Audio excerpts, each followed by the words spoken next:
মাসে যদি 100 দ্বিতীয় বিয়ে হতো, এখন 10টাও হওয়া সম্ভব না। অসৎ চরিত্রের যেসব পুরুষ আছে তারা এখানে ক্ষতিগ্রস্ত হয়েছে।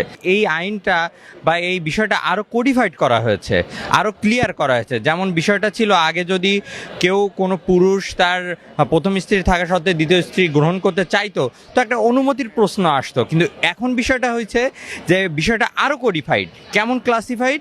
যে এটার জন্য একটা সালিসি পরিষদ থাকবে, অনুমতি তো নিতে হবে কিন্তু এটা আরও আইনগতভাবে নিতে হবে। এটার জন্য একটা সালিসি পরিষদ থাকবে যেখানে আরবিট্রেশনের নাম আমরা সবাই জানি, আরবিট্রেশনের মাধ্যমে অনুমতিটা নিতে হবে। তেমন কিভাবে? যে স্ত্রী, প্রথম স্ত্রী, তার একজন আরবিট্রেটর তিনি সিলেক্ট করবেন। যে স্বামী দ্বিতীয় বিয়ে করতে চাই তিনি তার একজন আরবিট্রেটর সিলেক্ট করবেন। করার পরে এখানে আরবিট্রেশনে কাউন্সিলে একজন জাজ থাকবে, সেই জাজটা তাদের মনোনীত হতে পারে, এবং যদি তাদের মনোনীত না হয় তখন এটা অ্যাপেলেট ডিভিশন দ্বারা একজন জাজকে নিয়োগ করা হবে। এই নিয়োগ করার ফলে কি হবে? এখানে লিখিত ডকুমেন্ট থাকবে, তাদের আর্গুমেন্ট থাকবে, কেন বিয়ে করতে চাচ্ছে, প্রথম স্ত্রীর তার অপারগতা কি, কেন তার আর একটা দ্বিতীয় ওয়াইফ লাগবে, এটা খুব সুন্দরভাবে এখানে ক্লাসিফাইড করা থাকবে। এবং এই আইনটা যদি বাস্তবায়ন হয় তাহলে যে বিষয়টা হবে, আমরা যে সাধারণ নারী যারা আছে যাদেরকে অনুমতি না নিয়ে আরেকজন বিয়ে করছে কিন্তু বলছে না সে অনুমতি দিয়েছে, এখানে যে নারীরা যে বঞ্চিত হচ্ছিল, এখানে নারীর অধিকার আরও শক্ত করা হয়েছে, তাদের অধিকারটা আরও ক্লাসিফাইড, কোডিফাইড করা হয়েছে, যেটা লিখিত থাকবে। এখন যেসব নারীরা বঞ্চিত হয়েছে, মাসে যদি 100 দ্বিতীয় বিয়ে হতো, এখন 10টাও হওয়া সম্ভব না, কারণ এখানে পুরুষে আটকে গেল, নারীদের একটা শক্ত অধিকার দেওয়া হলো।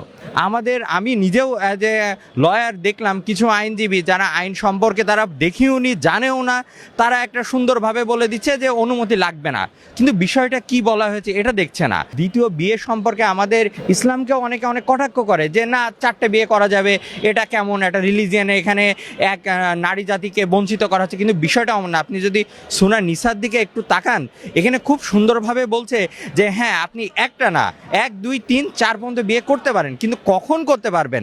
যখন আপনি ন্যায় বিচার করতে পারবেন, সমান চোখে দেখতে পারবেন। দেখবেন স্পেসিফিক এভাবে আয়াতে বলা আছে। কারণ সমান চোখে যদি আপনি দেখতে যান, এটা কি আমাদের মতো সাধারণ মানুষের দ্বারা সম্ভব?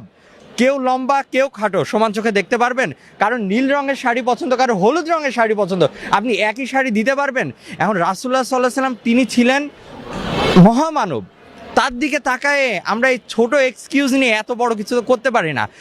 আজ এখানে বলছে সূরা নিসাতে কোনো নারীর মনে ব্যথা দেওয়া যাবে না, আপনি যে বিবিগুলো আছে তাদের মনে ব্যথা দেওয়া যাবে না। সোমবারে আপনার এক বিবি আপনাকে ডাকছে, সেই সোমবারে আপনার তৃতীয় বিবি ডাকছে, আপনি কি যাইতে পারবেন? তার মানে এটা আমাদের দ্বারা সম্ভব না। দুজনেরই যথেষ্ট লাভ হয়েছে। এখানে কি হলো? পরিবারগুলো বাঁচলো, সন্তান বাঁচলো। আপনি একটা লেম এক্সকিউজ দিয়ে বিয়ে করবেন, সেটাও হবে না। এখানে ক্ষতিগ্রস্ত যে হয়েছে সেটা কুচরিত্রবান, অসৎ চরিত্রের যেসব পুরুষ আছে তারা এখানে ক্ষতিগ্রস্ত হয়েছে। পরিশেষে বলতে চাই, এটা আমাদের ইসলামের দিকে তাকিয়ে এবং দেশের দিকে তাকিয়ে এইটা অনেক আগে করা উচিত ছিল।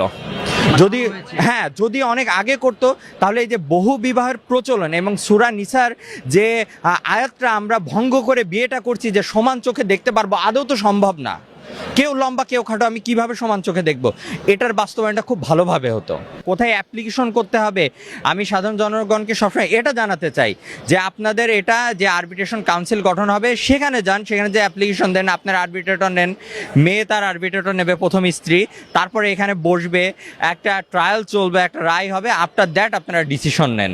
আর দ্বিতীয় বিয়ে করার আগে সবসময় অন্তত সন্তান থাকলে নিজের সন্তানের দিকে একটু তাকাবেন। দেশে দেশে সবার সাথে দ্য নিউজ।